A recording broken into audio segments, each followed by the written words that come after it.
एक गांव में लखन नाम का गरीब लड़का था। लखन के परिवार में कोई नहीं था, वो अकेला ही था।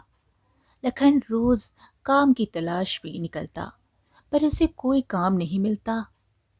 ऐसे ही एक दिन की बात है। लखन गर्मी में दोपहर की तेज धूप में काम की तलाश में भटक रहा था। लखन के तन पर फटे पुराने कपड़े थे, पैरों में चप्पल नहीं थी। वो इसी तरह नंगे पैर चलता जा रहा था। लखन गरीब जरूर था लेकिन संतोषी था। लखन अभी चल ही रहा था कि तभी अचानक सामने से एक अमीर व्यापारी का बेटा बलराम कार पर सवार आता है और लखन से कहता है, अरे लखन, इतनी धूप में नंगे पांव कहाँ जा रहे हो? लखन ने धीमे स्वर में कहा, बस भटक रहा हूँ, ऐसे ही जिंदगी की राहों पर। बलराम ने कहा, अरे वाह, बड़ी बड़ी बातें करने लगे हो, मगर सच बताओ, कुछ काम धंधा मिला या नहीं? लखन बोला, काम की तलाश में ही भटक रहा हूँ। मेहनत करके बस पेट भरना चाहता हूँ। किसी तरह से एक काम मिल जाता तो बहुत अच्छा होता मेरे लिए। बलराम कुछ सोचता है, फिर धीरे से कहता है, लखन, मेरे पिताजी को एक वफादार नौकर चाहिए। तुम मेरे घर आ जाओ, वहां काम करो, अच्छा पैसा मिलेगा। लखन ने कहा, देखो बलराम, अगर दोस्ती में मालिक नौकर का रिश्ता आ जाए तो दोस्ती में दरार पड़ जाती है। बलराम को लखन की बात थोड़ी अजीब लगती है, लेकिन वह कुछ कहता नहीं। दोनों साथ में गांव की ओर बढ़ते हैं। अगली सुबह बलराम अपने घर के आंगन में बैठा हुआ था, तभी उसके पिता सेठ घनश्याम आकर बोले, बलराम, कल तुम्हें लखन के साथ देखा था, तुम फिर उस गरीब भिखारी के साथ घूम रहे थे। बलराम बोला, पिताजी, वह मेरा सच्चा दोस्त है। घनश्याम सेठ ने कहा, बलराम, दोस्ती हमेशा बराबरी में की जाती है, गरीब से नहीं। बलराम बोला, पिताजी, क्या दिल की बराबरी जरूरी नहीं है? घनश्याम सेठ ने कहा, बेटा, जीवन में रिश्ते पैसे से बनते हैं, भावनाओं से नहीं। देख लेना, जब जरूरत पड़ेगी तो यह गरीब दोस्त तुम्हारा साथ कभी नहीं देगा। बलराम चुप रह जाता है, उसके मन में उथल पुथल मच जाती है। शाम को बलराम और लखन गांव के चौराहे पर मिलते हैं। लखन के हाथ में एक छोटी पोटली थी जिसमें कुछ सूखी रोटियां थी। बलराम ने कहा, आज क्या लाया है भाई? लखन ने कहा, बस 2 सूखी रोटियां मिली हैं आज, इसी से अपना पेट भरना है। बलराम को मन ही मन बहुत दुख होता है। बलराम ने कहा, लखन, मुझे तुझे इस प्रकार देखकर बहुत दुख होता है, पर क्या करूं, मैं भी अपने पिता के आगे मजबूर हूं। मेरे पिताजी गरीबों से बहुत नफरत करते हैं। लखन बोला, बलराम, मैं भी अमीर बनना चाहता हूँ, मगर मेहनत से, किसी के टुकड़ों पर नहीं। बलराम सोच में पड़ जाता है। तभी सेठ घनश्याम के आदमी बलराम को खोजते हुए वहां आ जाते हैं और कहने लगते हैं, बलराम और लखन, चलो, सेठ जी ने बुलाया है। बलराम और लखन एक दूसरे को देखते हैं। फिर बलराम ने कहा, अरे लखन, पिताजी ने तुझे क्यों बुलाया है? लखन बोला, पता नहीं, पर चल कर देखते हैं। बलराम और लखन हवेली की ओर बढ़ते हैं, लेकिन बलराम परेशान रहता है। उसे अपने पिता की बात याद आती है, गरीब दोस्त जरूरत पड़ने पर साथ छोड़ जाएगा। क्या यह सच होगा? इसके बाद दोनों हवेली के अंदर पहुंचते हैं। वहां सेठ घनश्याम एक कुर्सी पर बैठे थे। लखन उनके सामने खड़ा हो जाता है। बलराम पास में खड़ा यह सब देख रहा था। घनश्याम सेठ ने कहा, अच्छा, तो तुम ही हो लखन, बलराम के दोस्त? लखन बोला, जी सेठ जी। सेठ घनश्याम ने कहा, तुम्हें पता है, मेरे बेटे की दोस्ती किसी गरीब से होना हमारे परिवार की इज्जत के खिलाफ है। लखन ने कहा, सेठ जी, दोस्ती दिल से होती है, धन दौलत से नहीं। सेठ ने कहा, अच्छा, तो तुम क्या साबित कर सकते हो कि तुम्हारी दोस्ती सच्ची है? लखन और बलराम एक दूसरे को देखते हैं। बलराम कहने लगा, पिताजी, दोस्ती कोई सौदा नहीं जो उसे साबित किया जाए। सेठ घनश्याम अपनी कुर्सी से उठते हैं। उनकी आंखों में चालाकी झलक रही थी। उन्होंने कहा, ठीक है लखन, अगर तुम सच में एक सच्चे दोस्त हो तो मैं तुम्हें एक काम देता हूं। लखन चौंक कर बोला, कौन सा काम सेठ जी? सेठ घनश्याम मुस्कुराते हैं और एक थैली आगे बढ़ाते हैं। इस थैले में 500 सोने के सिक्के हैं। इन्हें लेकर शहर जाओ और हमारे व्यापार के लिए सामान खरीद लाओ। बलराम एकदम चौंक जाता है। पिताजी, आप मेरे दोस्त की परीक्षा ले रहे हैं? लखन बोला, बलराम, चिंता मत कर, अगर ईमानदारी से दोस्ती निभानी है तो परीक्षा से डर कैसा? उसके बाद लखन थैली ले लेता है और हवेली से बाहर निकलता है। बलराम उसे रोकना चाहता है पर लखन मुस्कुराकर चला जाता है। सेठ घनश्याम लखन को एक रहस्यमय मुस्कुराहट के साथ देखता है।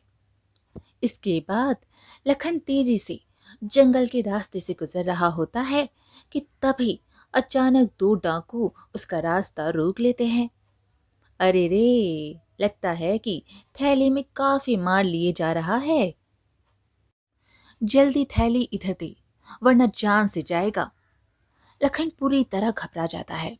उसके सामने दो रास्ते थे, या तो थैली देकर अपनी जान बचाए या फिर लड़े और दोस्ती की ईमानदारी बनाए रखे। डाकू ने फिर कहा, अरे ओ लड़के, ये पैसों की थैली हमें दे दे, वरना तुझे मार कर ले लेंगे। गरीब आदमी के पास इतना पैसा? कोई बड़ी चोरी की है? लखन घबराता नहीं बल्कि डट कर खड़ा रह जाता है और कहने लगता है, यह पैसा मेरा नहीं, मेरे दोस्त के पिता का है। मैं इसे किसी भी कीमत पर नहीं दूंगा। डाकू एक दूसरे को देखते हैं, फिर हंसते हैं। पहला डाकू लखन की तरफ झपटता है, लेकिन लखन फुर्ती से पीछे हटता है और एक पत्थर उठाकर डाकू की टांग पर मारता है। इसी बीच दूसरा डाकू लखन पर झपटने ही वाला था कि अचानक घोड़े की टाप की आवाज आती है। बलराम घोड़े पर सवार होकर और हाथ में एक तलवार ले वहां पहुंचता है और डाकू उसे कहता है, लखन को छोड़ दो, वरना अंजाम बुरा होगा।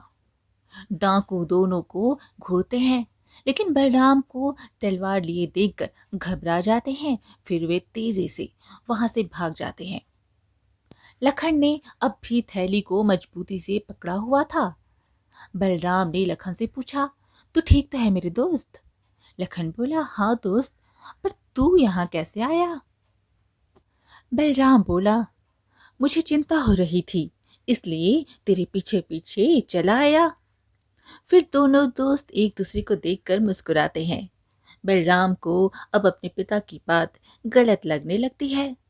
लखन, तू कितना भी गरीब क्यों ना हो, लेकिन तेरी दोस्ती अमीरों से कहीं ज्यादा कीमती है।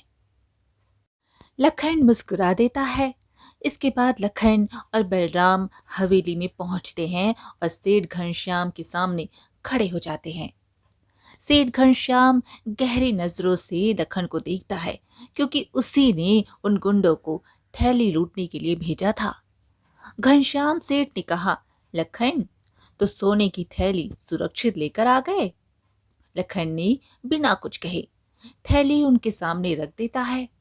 सेठ घनश्याम थैली खोलते हैं और सारी की सारी मोहरे सही सलामत मौजूद थे। अरे, एक भी मोहर गायब नहीं। वाकई तुम एक सच्चे और ईमानदार लड़के हो। लखन बोला, सेठ जी, मुझे क्षमा कीजिए कि आपका सामान नहीं ले पाया।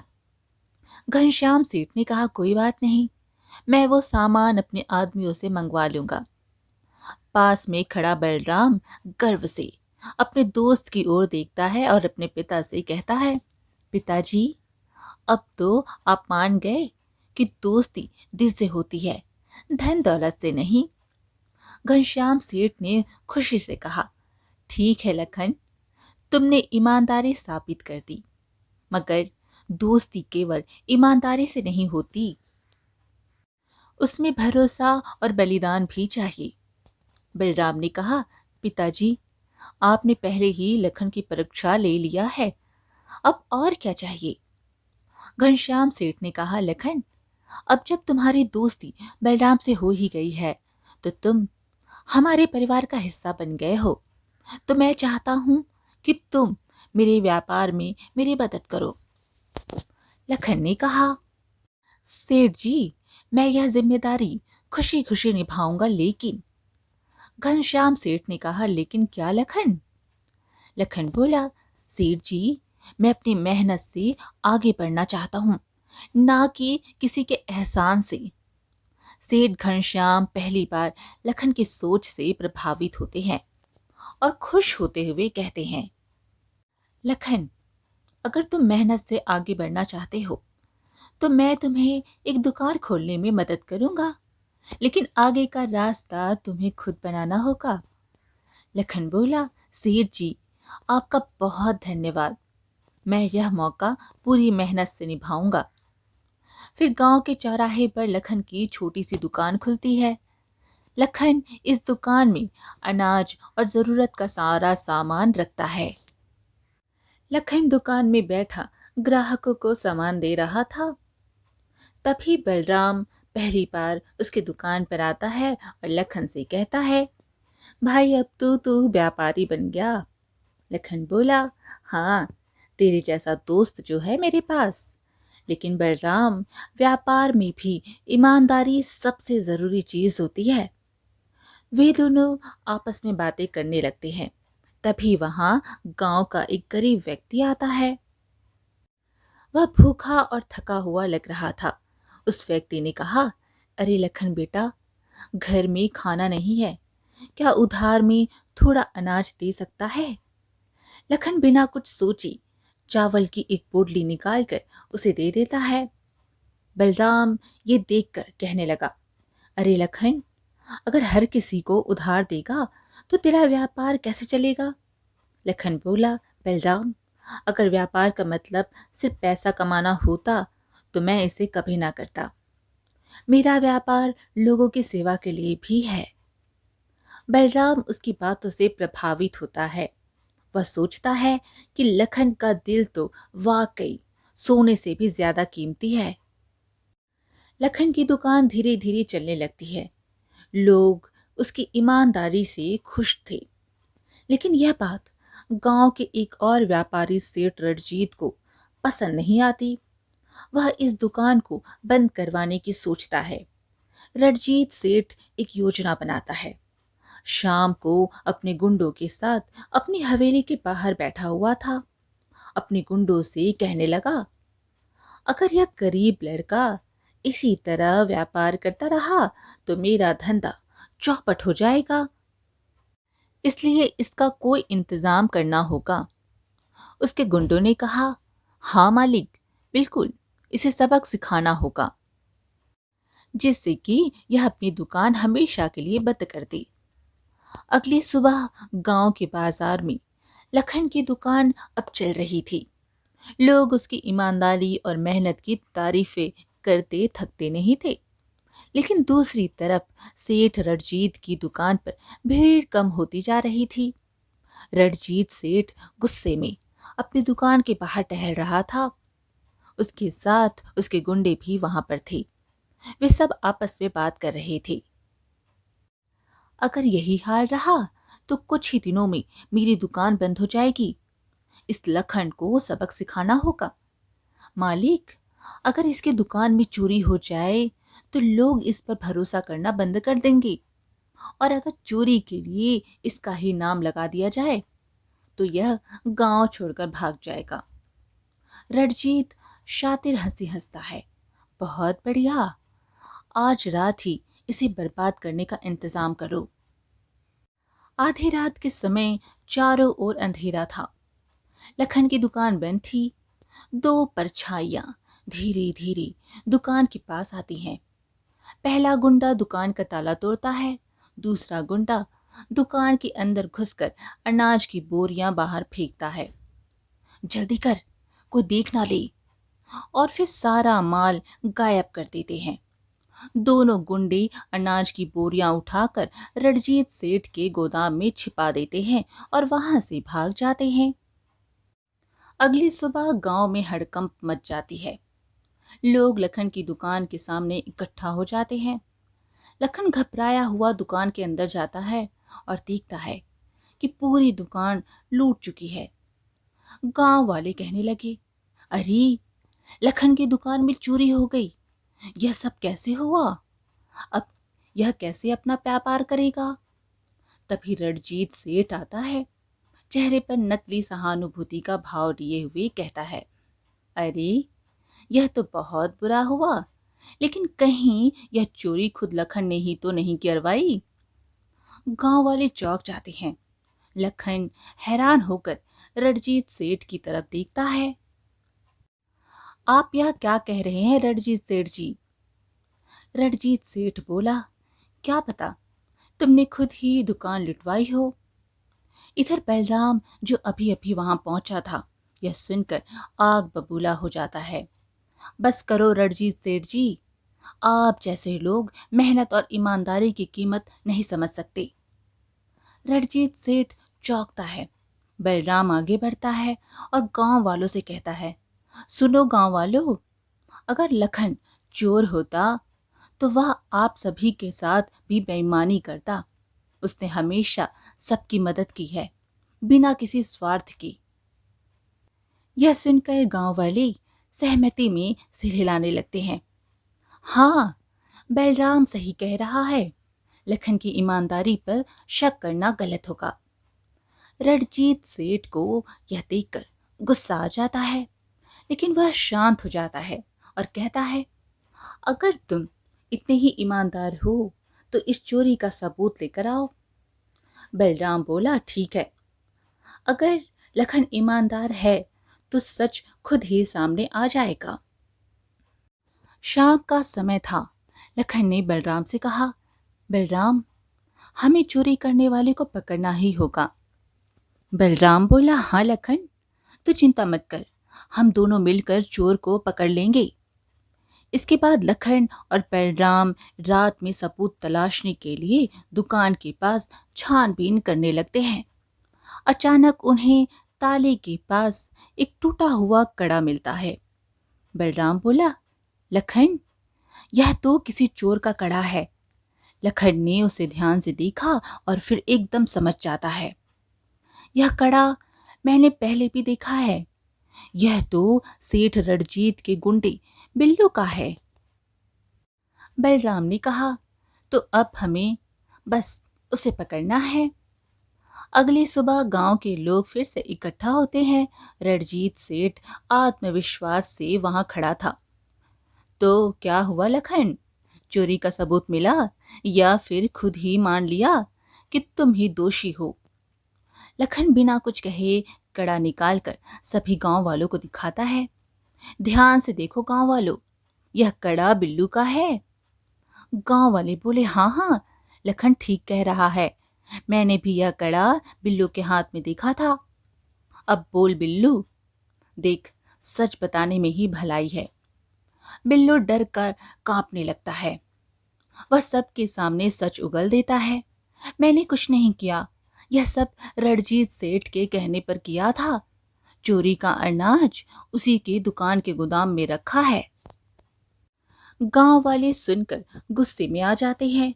वे सेठ रणजीत की दुकान की तलाशी लेते हैं और वहां से चोरी का पूरा अनाज बरामद हो जाता है। बलराम कहने लगे, धोखेबाज, तूने अपने लालच के लिए एक ईमानदार आदमी पर झूठा इल्जाम लगाया। सुनो, हमें ऐसे आदमी की दुकान से कुछ भी नहीं खरीदना चाहिए।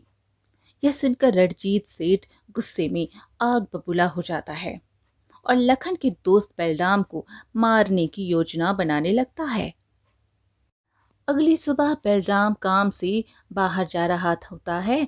तभी रास्ते में रणजीत सेठ के आदमी बलराम की कार के सामने एक बड़ा सा पत्थर डाल देते हैं, जिससे बलराम की कार टकरा कर पलट जाती है। बलराम गाड़ी के पास बड़ा बेहोश हो जाता है। उसके सिर पर काफी चोट लग जाती है। तभी लखन, जो दुकान का सामान लेकर वहां से गुजर रहा होता है, उसकी नजर बलराम पर पड़ती है। लखन सामान छोड़कर जल्दी से बलराम के पास जाता है। बलराम, मेरी दोस्त, तुझे क्या हुआ? उठ यार, आंखें खोल। लेकिन बलराम टस से मस नहीं होता।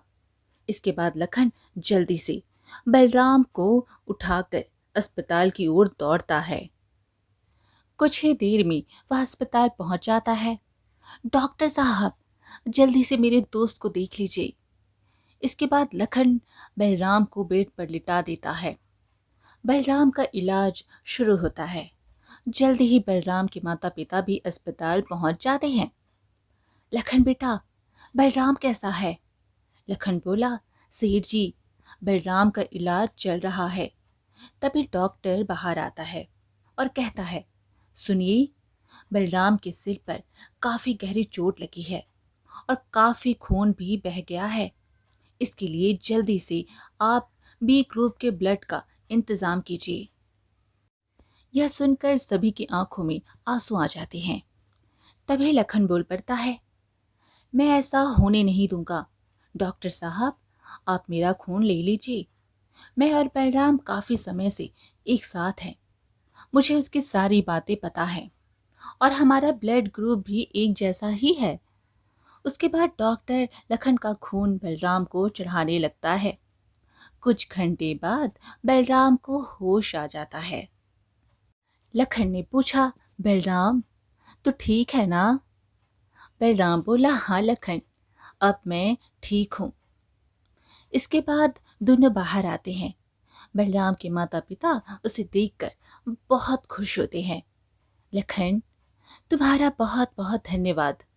आज तुमने हमारे बेटे की जान बचा ली। लखन बोला, सेठ जी, सच्ची दोस्ती का यही रिश्ता होता है। इसके बाद में सभी घर पहुंचते हैं। सेठ घनश्याम बहुत गुस्से में आ जाता है। वह पता लगाता है कि आखिर उसकी बेटे के साथ ऐसा किसने किया।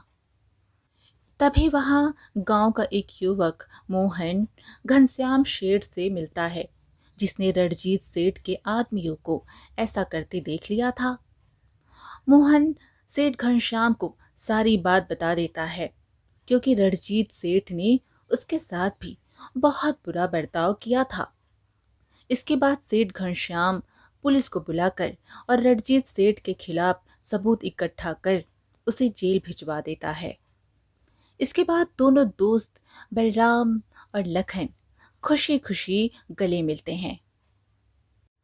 अब लखन की दुकान और भी तेजी से चलने लगती है। बलराम और लखन की दोस्ती गांव में मिसाल बन जाती है। आज की कहानी यहीं पर समाप्त हुई। फिर मिलेंगे एक और कहानी के साथ। कहानी पसंद आए तो लाइक शेयर ज़रूर करें और चैनल को सब्सक्राइब करना बिल्कुल ना भूलें। धन्यवाद।